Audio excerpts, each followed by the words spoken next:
Sir, nung May 13, you're recorded as saying, katunayan, nakiusap nga po ako kay John Consulta na puntahan kami dito sa Sequoia Hotel dahil meron po kaming planning mula po pa kaninang umaga, and you went on to say nandun ka with all the deputy directors, etc.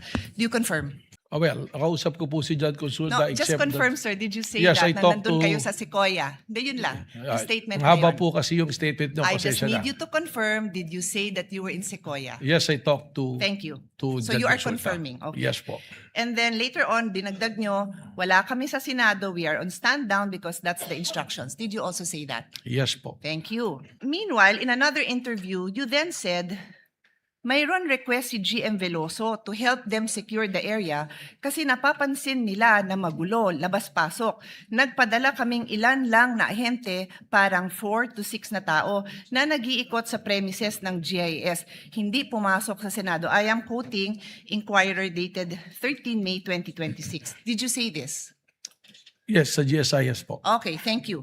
So, I asked now for the kind indulgence. May papa-flash lang ako. It's just a photo, dear colleagues, both parties. Paki-flash lang. So, sabi nyo nasa GSIS. You confirm na nasa GSIS Tama yung mga po. ahente mo. Ito, I'm just showing the Senate website for the record. Senate website. Tapos po, nandito po sa right corner. Can you read it, sir? It says contact information. Can you read it? Hindi ko po Okay, mababasa. paabot ko sa page yung same thing. It is just the Senate website. Page, pakiabot. Thank you. Pakibasa lang po yung address ng Senado. GSIS Building, JW Jokno Building, Pasay City, 1300 Metro Manila. So pakiulit, ano hong building? GSIS Building. Opo, kasi nag-iisa lang naman ho ang address namin. Umuupa po kami dito sa GSIS. Iisang building lang ho po yun. And for the record, kung saan nakita yung tao mo, likod lang po yun ng office ni Senator Loren Legarda. Nasa video po yun. I will not bother everyone with that. Kung gusto nyo, presiding officer, I can, but for now, I won't. Kasama po yun sa area na inuupahan ng Senado sa GSIS. We are paying rent. For the information of all. So yan po ang gusto ko lang ma-establish. So sa kaalaman po ng ating mga nanunood at masigasig na taga-subaybay ng mga kababayan natin, Rule 133 on the weight and sufficiency of evidence. Sabi sa Section 1, preponderance of evidence, in determining where the preponderance or superior weight of evidence on the issues involved lies, the court may consider all the facts and circumstances of the case, the witness's manner of testifying, their intelligence, and also their personal credibility. Furthermore, in Section 11 of Rule 132, a witness may be impeached by evidence that his or her general reputation for truth, honesty, or integrity is bad.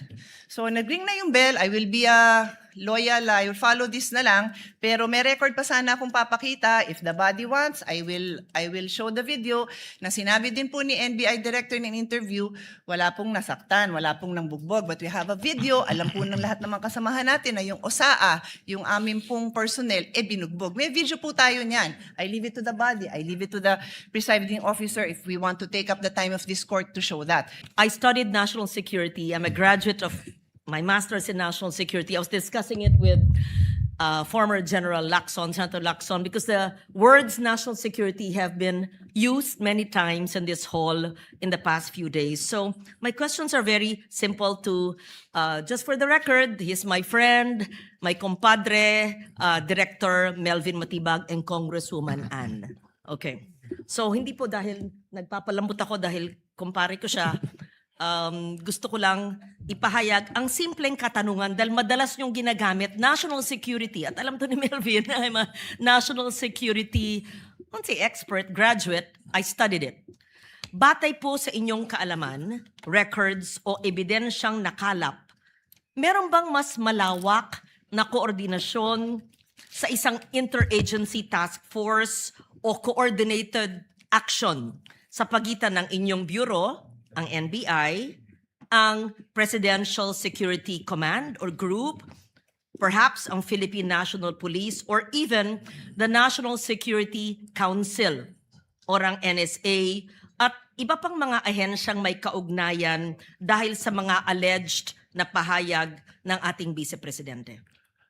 Meron po, ako po meron makikipag-usap po sa PSG po, may coordination kami. Katunayan, yung pong aming ibang inaksyonan ay base po sa intel report po sa amin ng PSD, ng Presidential Security Command. At meron din nga po ako, nabanggit ko na kanina, pakipag-ugnayan po sa military at sa security cluster through the Executive Secretary po.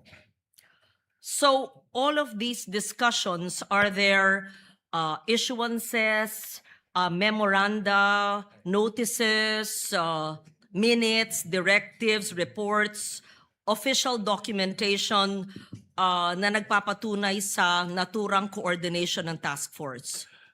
Yung pong aking mga report ay akin pong isinusumite through the Office of Executive Secretary po.